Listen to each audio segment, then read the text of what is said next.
হরে কৃষ্ণ। আজ নরসিংহ চতুর্দশী ব্রত। আজকের দিনটি কোনো সাধারণ দিন নয়।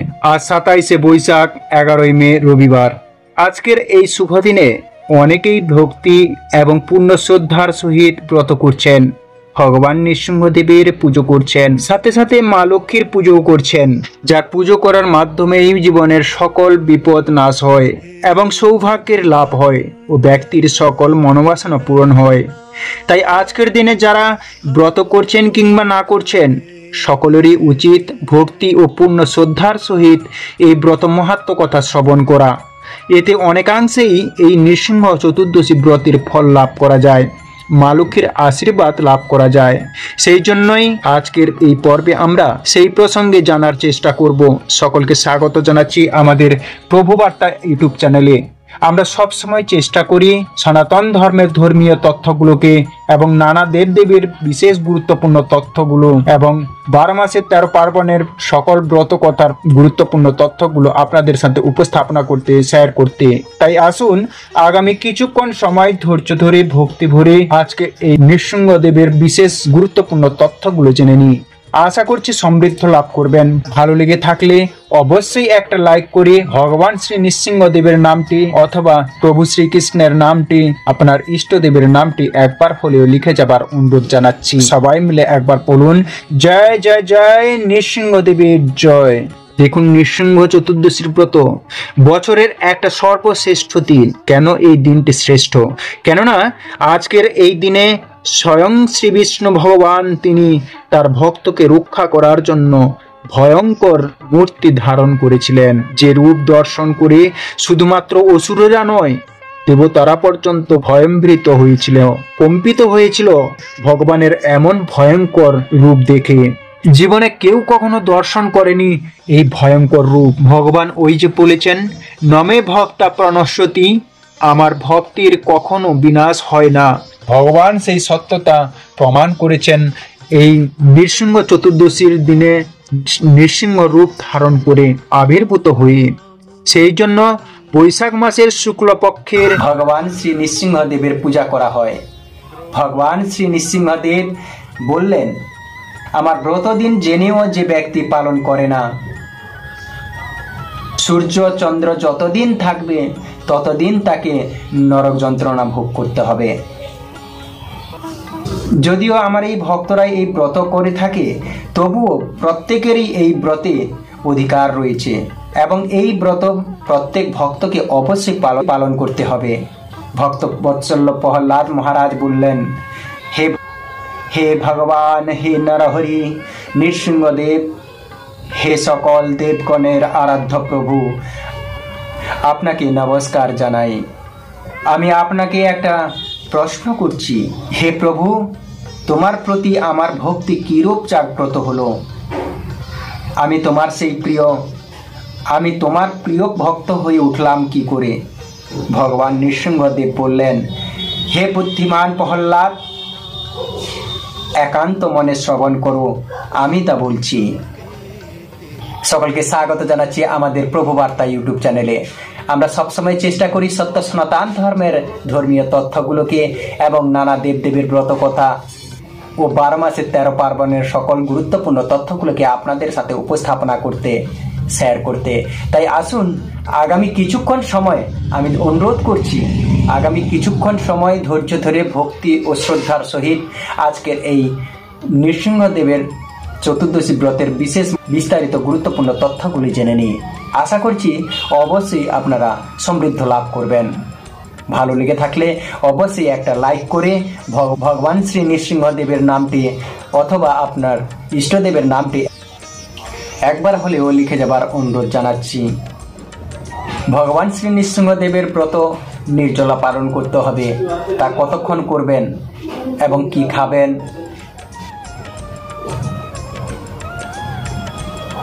ভগবান শ্রী নৃসিংহদেবের ব্রত পালন করলে সকল মনোকামনা পূর্ণ হয় এবং সৌভাগ্য লাভ হবে। আর সকল কিছু আপনাদের বিস্তারিত আমরা জানানোর চেষ্টা করব, তাই আপনারা মনোযোগ দিয়ে শ্রবণ করবেন। আর এই ব্রত অনুষ্ঠান শ্রবণে হাজারো গোদান করলে যে পুণ্য সঞ্চয় হয় শুধুমাত্র নৃসিংহ ব্রত কথা শ্রবণে, তা আপনারা এত পুণ্য সঞ্চয় করতে পারবেন। ভগবান শ্রী নৃসিংহদেব সুখ ও ভক্তি মুক্তি ফল প্রদান করে থাকেন। মহারাজ প্রহ্লাদকে কি বলেছিলেন এই বিষয়ে তা শ্রবণ করে নিই, তারপর জানবো কতক্ষণ আপনাদের এই নির্জলা ব্রত পালন করতে হবে এবং এই দিনে কি খাবেন, এবং বিশেষভাবে তরল পদার্থ যা ভগবানের সব থেকে প্রিয় একটি পদার্থ, যা আপনাদের সবাইকে অর্পণ করতে হবে এই দিন। ভগবানের সব থেকে প্রিয় জিনিস কি তা আজ আমি এই ভিডিওতে জানাবো। আগামী 27শে বৈশাখ 1432 সাল 11ই মে 2025 খ্রিস্টাব্দ রবিবার পরমেশ্বর ভগবান শ্রী বিষ্ণুর চতুর্থ অবতার শ্রী নৃসিংহদেবের পবিত্র আবির্ভাব তিথিতে উপবাস ব্রত ভক্তি ভরে পালন করুন। তিনি ভক্ত প্রহ্লাদকে বলেছিলেন, বর্ষে বর্ষে তু কর্তব্যম মম সন্তুষ্টি কারণম মহাগুহমিদং শ্রেষ্ঠ মানর বৈভব ভীরুভিং। প্রতি বছর আমার সন্তুষ্টি উদ্দেশ্যে নৃসিংহ চতুর্দশী ব্রত কর্তব্য। জন্ম মৃত্যুময় সংসার ভয়ে মানুষ এই পরম গোপনীয় ও শ্রেষ্ঠ ব্রত পালন করবে।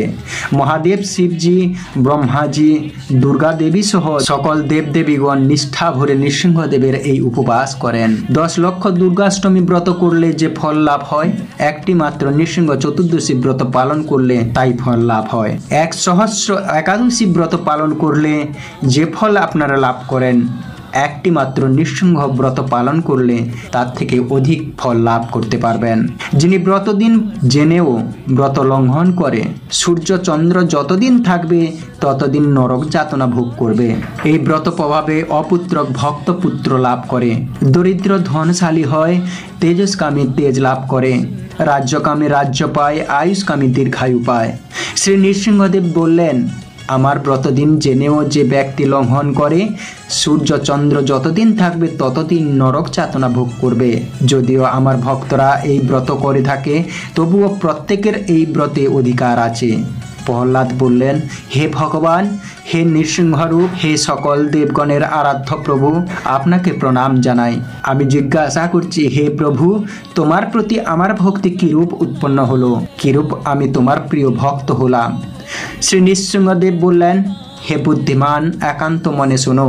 প্রাচীন কল্পে তুমি ব্রাহ্মণ ছিলে, কিন্তু বেদ পাঠ করনি। তোমার নাম ছিল বসুদেব এবং তুমি ছিলে বেশ্যাসত্য। তোমার কোনো সুকর্ম ছিল না, কেবল একটি মাত্র আমার ব্রত করেছিলে।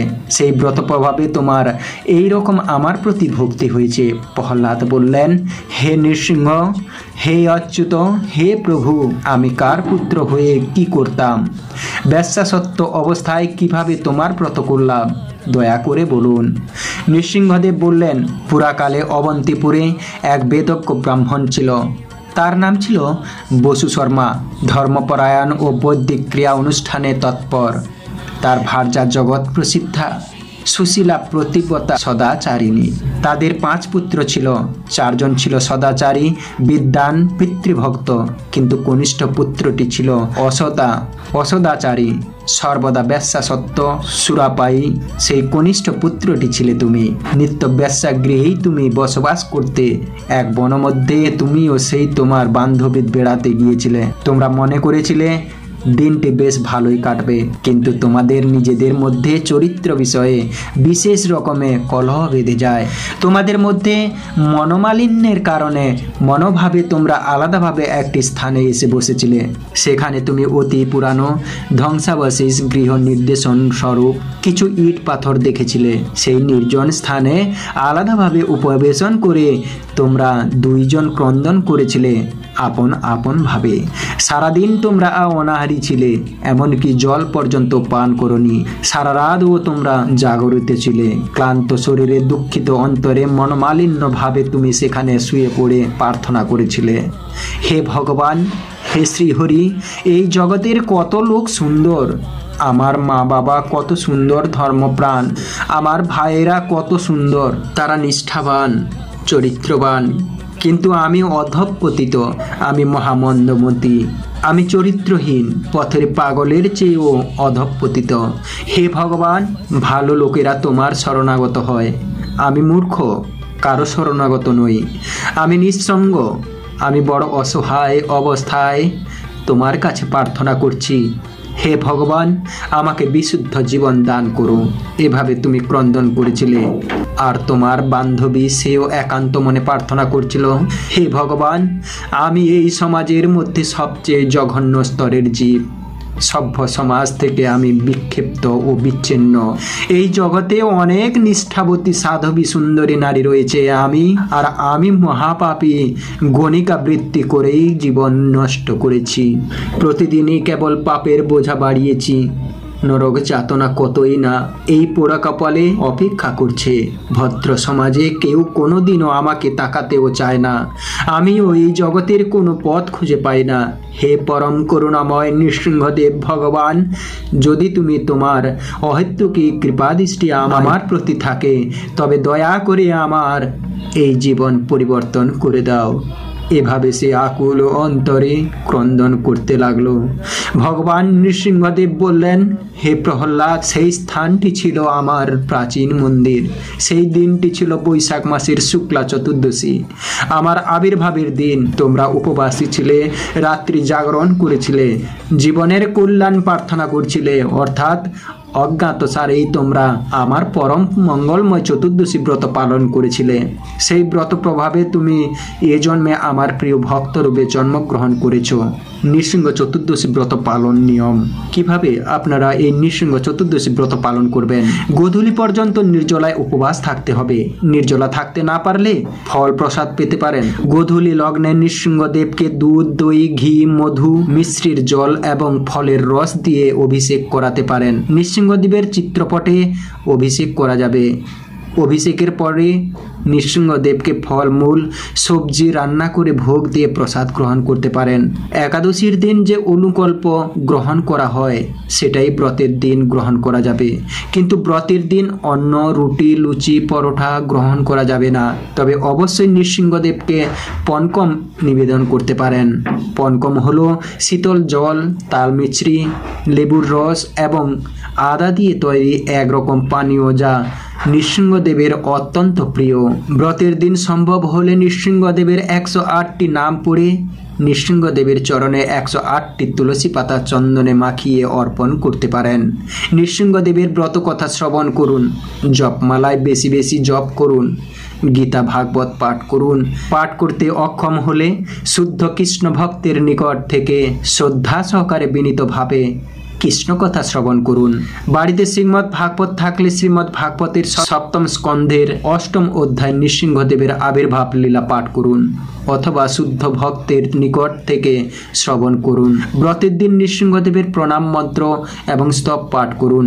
মনে রাখবেন, নৃসিংহদেব অত্যন্ত কৃপালু। তিনি ভক্তের মনোবাসনা অবশ্যই পূরণ করেন। তিনি অত্যন্ত করুণাময়। তিনি তার ভক্তকে সর্ববিপদ থেকে রক্ষা করবেন, যেমন তার ভক্ত প্রহ্লাদকে রক্ষা করেছিলেন। ব্রতের পর দিন সকালে ভগবানকে অন্য বিভিন্ন দ্রব্যাদি রান্না করে ভোগ দিয়ে প্রসাদ গ্রহণ করতে পারেন। হরে কৃষ্ণ কৃষ্ণ কৃষ্ণ হরে হরে, হরে রাম রাম রাম হরে হরে। নিরন্তর ভগবান শ্রীকৃষ্ণর মহামন্ত্রটি জপ করবেন। ভগবান নৃসিংহদেব অত্যন্ত প্রসন্ন হবেন। জয় জয় ভগবান শ্রী নৃসিংহদেবের জয়। শ্রী নৃসিংহ চতুর্দশী ব্রত মাহাত্ম্য। 1000টা ব্রত পালন করলে যে পুণ্য হয়, একটা নৃসিংহ চতুর্দশী কেউ ভক্তি সহকারে পালন করলে তার সেই পুণ্য হয়। হিরণ্যকশিপু কঠোর তপস্যা করে এবং ব্রহ্মা সন্তুষ্ট হয়ে তাকে দর্শন দেন, ও তখন সে ব্রহ্মার কাছে বর চাইল, অমরত্ব বর। কিন্তু ব্রহ্মা বললেন, হে হিরণ্যকশিপু, তুমি যে বর চেয়েছ সেটা আমি দিতে পারবো না, কারণ আমি নিজেই অমর না। তাই তুমি এমন বর চাও যা আমি দিতে পারবো। তখন হিরণ্যকশিপু চিন্তা করলো, আমি কি এমন বর চাইব যাতে আমাকে কেউ হত্যা করতে পারবে না। তখন হিরণ্যকশিপু বর চাইতে লাগলো, হে শ্রেষ্ঠ বরদাতা, আপনি যদি আমায় অভীষ্ট বরই দান করতে চান, তবে এই বর দেন যাতে আপনার সৃষ্টির কোনো প্রাণী বা পথে, ঘাটে, দিনের বেলা, রাতের বেলা, ঘরে, বাইরে, জল, ভূমি বা আকাশে কোনো পশু বা কোনো অস্ত্রের দ্বারা, এসবের দ্বারা আমাকে বধ করতে না পারে বা ব্যাধিগ্রস্ত বা জরাগ্রস্ত না হই। ব্রহ্মা বললেন, তথাস্তু। তারপর শুরু হলো হিরণ্যকশিপুরের অত্যাচার দেবতাদের উপর। তখন ভগবানের লীলা শুরু হলো তার শুদ্ধ ভক্তের মাধ্যমে প্রহ্লাদ মহারাজ। তাই ভগবানের ভক্ত আবির্ভূত হয়ে প্রহ্লাদ মহারাজ ভগবানের আরাধনা করছিল। তখন তার পিতা তাকে বলতে লাগলো, তোমার ভগবান কে? সে বলল, আমার ভগবান। তখন হিরণ্যকশিপু ক্ষিপ্ত হয়ে বলতে লাগলো, আমি তোমার জন্মদাতা পিতা, তাই আমি তোমার ভগবান। কিন্তু প্রহ্লাদ মহারাজ বলল, না, তুমি আমার ভগবান না, আমার ভগবান বিষ্ণু। তিনি জগৎ পালক শ্রীহরি, তিনি জগতের পিতা ও বিধাতা। তুমি তো কেবল আমার এই জড় জগতের পিতা, কিন্তু ভগবান আমার নিত্য পিতা। তখন হিরণ্যকশিপু তার ছেলেকে পাহাড় থেকে ফেলে দেয়, হাতির পায়ের নিচে দেয়, জ্বলন্ত অগ্নিতে নিক্ষেপ করে। আর প্রহ্লাদ মহারাজ শুধু তার প্রভু ভগবানকে স্মরণ করতে থাকে। কোথায় আছেন? না মারে কৃষ্ণ রাখে কে, রাখে কৃষ্ণ মারে কে। ভগবান যদি চায় তাহলে পৃথিবীর কোনো শক্তি তাকে হত্যা করতে পারবে না। তাই যখন কোনো কিছুর দ্বারা সম্ভব হলো না, তখন প্রহ্লাদ মহারাজকে কারাগারে নিক্ষেপ করলো, শিকল দিয়ে বেঁধে রাখলো আর মারতে লাগলো। আর প্রহ্লাদ মহারাজ শুধু শ্রীহরিকে ডাকতে লাগলো। তখন হিরণ্যকশিপু এসে বলল, আজ তোকে কে বাঁচায় দেখি। তখন বৈকুণ্ঠ ধামে মা লক্ষ্মী দেবী বলল, হে প্রভু, এখন কি হবে? প্রহ্লাদ মহারাজকে কে রক্ষা করবে? হিরণ্যকশিপু তো অমরত্বের মতো বর লাভ করেছে, তাকে কে হত্যা করবে? তোমার ভক্তকে রক্ষা করবে কে? তখন ভগবান বললেন, যে অমরত্বের মতো বর পেয়েছে কিন্তু অমর না, আর প্রহ্লাদকে রক্ষা করবে তার ভক্তি। তার ভক্তিই তাকে হিরণ্যকশিপুর হাত থেকে রক্ষা করবে। এরপর দিন সকালে ভগবানকে অন্য বিভিন্ন দ্রব্যাদি রান্না করে ভোগ দিয়ে প্রসাদ গ্রহণ করতে পারেন। যেভাবে একাদশীর দিন পালন করেন, ঠিক সেইভাবে ভগবানকে অন্ন ভোগ নিবেদন করে আপনারা ভোগ পেতে পারেন, প্রসাদ সেবন করতে পারবেন। হরে কৃষ্ণ। তো আপনারা অবশ্যই জেনে গেলেন এই ব্রত মাহাত্ম্য থেকে কিভাবে ব্রত পালন করবেন এবং কি কি লাগবে ব্রত পালন করতে, এবং বাড়িতে কিভাবে পালন করবেন, সব কিছু জেনে গেলেন। আজকের ভিডিওটি এখানেই সমাপ্তি করছি। হরে কৃষ্ণ। জয় নিতাই। রাধে রাধে। জয় নৃসিংহদেবের জয়।